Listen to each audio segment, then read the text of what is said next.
মানে মুখের আদলে ভাই বোনটা বোঝা যেত, কিন্তু মনে পড়লেই তো হবে না। রাধা বদন যখন তখন মনে পড়লে হবে? রাধা বদন কখন বেশি মনে পড়ে বাবা? এই লীলাটা হচ্ছে মধ্যাহ্ন লীলা, তো মানে দুপুর বেলাকার লীলা, অর্থাৎ পূর্ণ যৌবনে রাধা বদন বেশি মনে পড়ে। যৌবনেই তো রাধা মনে পড়ে, বৃদ্ধ বয়সে রাধা মনে পড়বে কি? কিন্তু যদি যৌবনে বাবা তুমি দুর্ভোগে না পারো, তাহলে বৃদ্ধকাল পর্যন্ত তোমার রাধা বদন মনেই পড়বে। আর যদি তুমি দুর্ভোগে পড়ে যাও, তাহলে তার মনে পড়বে না। তা গোবিন্দ দেখছি কি করা যায়, কি করে মনে পড়ে গেল না। সুবল দিকে তাকিয়েছে, এক এক করে সমস্ত সখা এসে ভাই কানাইকে আলিঙ্গন দিচ্ছে। সুবল মনে করলেন, এই সবাই যখন আলিঙ্গন দিচ্ছে, আমারই একবার করলে ক্ষতি। সুবল যখন আলিঙ্গন দিচ্ছে না, আমারই একবার করলে ক্ষতি। কাছে গিয়ে ভাই কানাইকে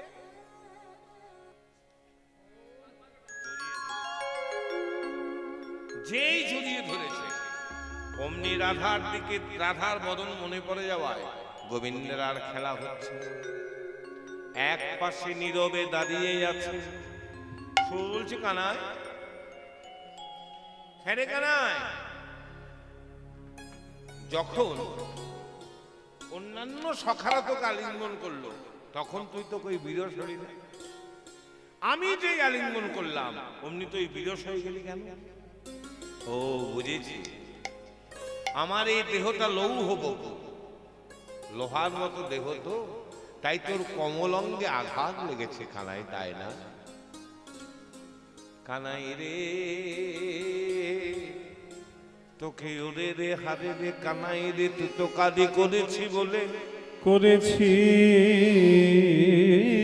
বলে, তোরে বুঝি মনের আঘাত লেগেছে কানাই রে, তোরে বুঝি মনে বড় আঘাত লেগেছে কানাই রে। গোবিন্দ বলছে, মনে মনে ভাবছে, সুবলের এই ওরে রে হারে রে তে আমার কোনো ব্যথা হয়নি। তোরা এঠো ফল খেতে দিয়েছিস, তাতেও কিছু হয়নি, তাতেও কিছু হয়নি। কেন হলো জানি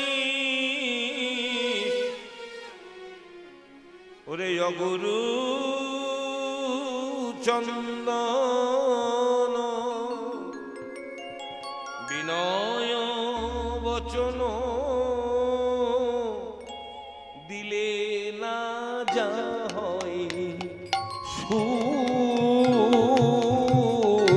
অগুরু চন্দন বিনয় বচন দিলে না যায়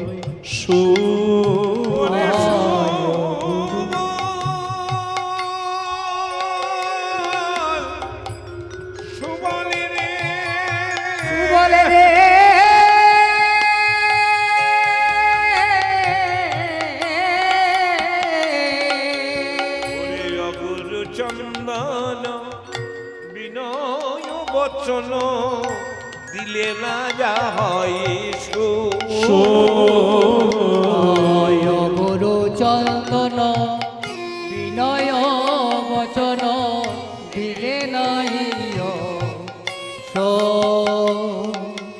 তোদের ওরে রে হারে রে কানাই রে ভাইয়া রে, তোদের ওরে রে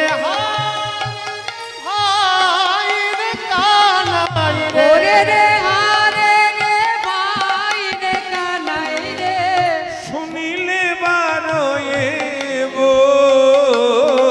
তোদের ওরে রে হারে রে ভাই রে কানাই রে, শুনিলে বারয়ে কানাই, কানাই বেশ তো ভাই খেলছিলিস, হঠাৎ কি হলো বল দেখি।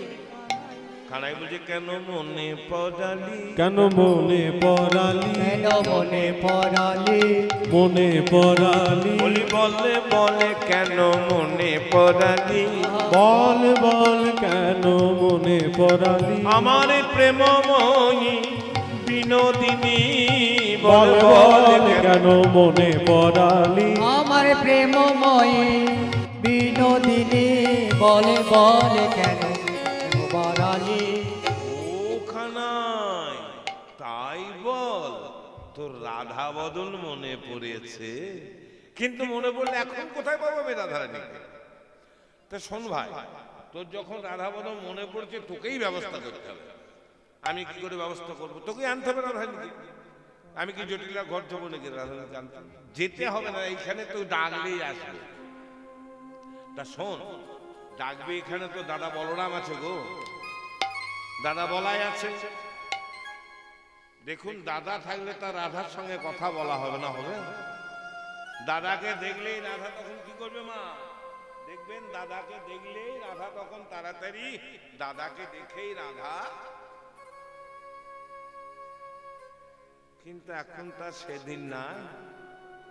এখন দাদাকে দেখে এই রাধা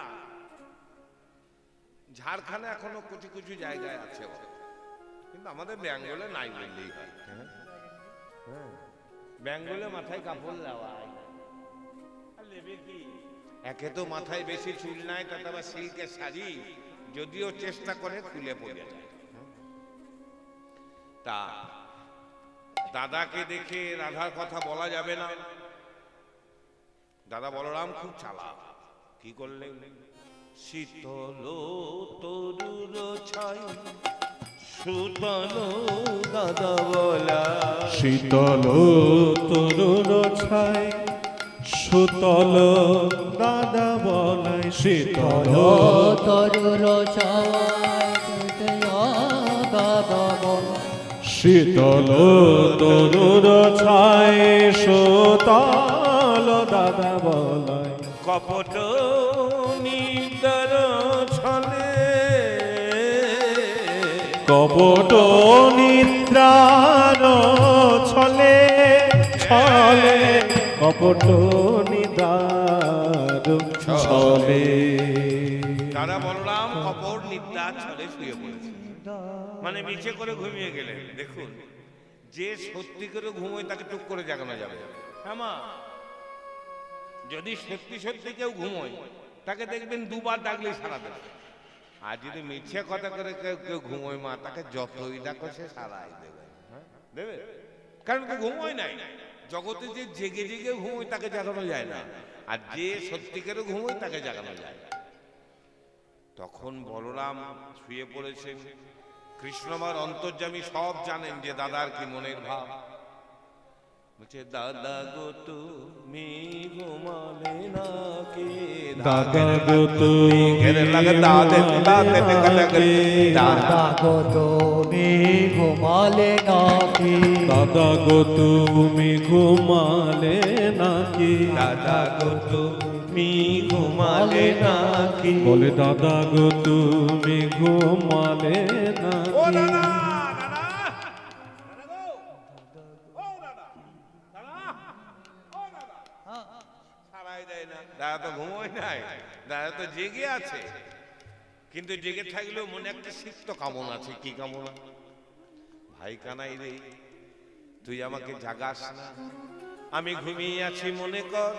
ঘুমিয়ে আছি মনে করে একবার যুগল হয়ে দাদা ভাই কানা, একবার যুগল হয়ে দাদা ভাই কানাই, যুগল বলে হয় দাদা ভাই কানা। হরিরাই কিশোরী বামে লয়ে একবার যুগল হয়ে দাদা ভাই কানাই, রাই কিশোরী যুগলে হয়ে যুগলে হয়ে দাদারে কানা। কানাই কানাই, তুই রায় কিশোরীকে নিয়ে একবার যুগল হয়ে দাঁড়া।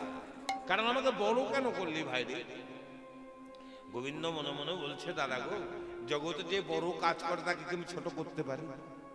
যে বড় কাজ করে তাকে সারা জীবন আমি বড় রাখবো। কারণ তুমি যে আগত এই গত তেতা যুগে তুমি বড় ছিলে, আর তুমি বড় কাজ করেছো। তুমি ছিলে আমার অগ্রজ, তুমি ছিলে আমার ভাই লক্ষ্মণ, আর আমি ছিলাম সেদিন অগ্রজ। তাই তোমাকে বড় করেছি, আমি ছোট হয়েছি। কিন্তু আমাদের বাবা নিজেকেও ছোট হতে চায়। বড় লোকে না বললেও খুঁড়িয়েও বড় হব। হয়তো আমাকে কেউ বড় বলছে না, কিন্তু আমি তবু খুঁড়িয়ে চেষ্টা করব কি করে বড় হব। তা বলরামকে বলছে, দাদা গো, যখন 14 বৎসর পিতৃসত্য পালনের জন্য বনবাসে গেলাম, সেই রামচন্দ্র পিতার সত্য পালনের জন্য 14 বৎসর বনে গেলেন, আর আমরা আজকে সেই মা বাবাকে দুটো ভাত দিতে কষ্ট হয় গো। স্বয়ং রাম প্রভু পিতৃসত্য পালনের জন্য বনবাসে গেলেন, আমরা পিতার কথা শোনা তো দূরের কথা বাবা।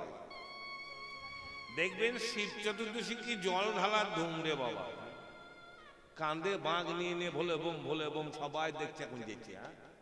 হ্যাঁ বাবা, পাথরের শিবকে জল ঢালতে খুব যাচ্ছিস, তোর জন্মদাতা পিতা একদিন বিছানাতে পড়ে থাকলে তাকে কতটুকু জল তুলে দিচ্ছে, তখন দাম নেই। তখন কি বলছো না, পিতা স্বর্গ পিতা ধর্ম বলে না, এখন পিতা স্বর্গ লয়, এখন পিতা স্বর্গ, পিতা স্বর্গ। তুমি সরো, তুমি আমার সংসারে ঝামেলা করো না। তা দাদা, তুমি সেদিন কি করলে? 14 বৎসর অনাহারে ছিলে, অনিদ্রায় ছিলে, নারীর বদন দর্শন করো। অনেকে বলবে 14 বৎসর অনাহারে কেউ থাকতে পারে? 14 বৎসর না ঘুমিয়ে থাকতে পারে? যদিও তা বলেছিল, নারীর বদন দর্শন করলে এটা সত্য কথা নয়, মিথ্যা কথা। কারণ কাছে সীতা ছিল, একবার কি সীতার দিকে তাকিয়ে দেখে নাই? তার প্রমাণ হচ্ছে রামচন্দ্র যখন সীতা হারার পরে সীতার অলঙ্কার গুলো কুলিয়ে করে দেখাচ্ছে, লক্ষণ কিন্তু এক এক করে একটাও চিনতে পারছে না। যখন নুপুর দুটি কুলিয়ে দেখেছেন লক্ষণ, দেখতো ভাই এই নুপুর দুটি কার? লক্ষণ বলছে, এইবার চিনতে পেরেছি দাদা, এটি হচ্ছে আমার সীতা মা। বলে, এটি কি করে চিনলি? গলার হাত চিনলি না, কানের কুণ্ডল চিনলি না, এটা কি করে চিনলি? বলছে, দাদা গো, আমার ওই দিকেই লক্ষ্য ছিল, অন্য কোনো দিকে আমি চাইনি, একমাত্র সীতার চরণ দিকে লক্ষ্য ছিল, আমি বদন দেখিনি। তা দাদা, তুমি বড় ছিলে, বড়ই থাকবে, আগত কলিতেও হবে তুমি বড়, তোমার নাম হবে প্রেম দাতা নিতাই। আর একটা নামও তোমার অনেকে বলবে, অক্রধ পরমানন্দ নিত্যানন্দ নাই। অক্রধ পরমানন্দ নিত্যানন্দ রায়। অক্রোধ পরমানন্দ নিত্যানন্দ রায়। অভিমান শূন্য নিতাই নগরে বেড়া। অভিমান শূন্য নিতাই নগরে বেড়া। নিতাই মানভিমান জানে না গো, মানভিমান জানে না গো, মানভিমান জানে না গো। বলি এমনি আমার দয়াল নিতাই মানভিমান জানে না গো, এমনি আমার দয়াল নিতাই মানভিমান জানে না গো। তাই নিত্যানন্দ আজ বলরামকে বলছে, দাদা গো, তুমি বড়ই থাকবে, সেদিন কিশোরীর ভান্ডার তোমার মাথায় তুলে দেব, যে অযাচিত সম্পদ কাউকে কোনোদিন দেওয়া হয়নি, সেদিন তোমার মাথায় দেব, তুমি নিয়ে গিয়ে এই কলিহত জীবীর দরজায় দরজায় বিলিয়ে দেবে। তা তুমি বড়ই থাকো। এইবার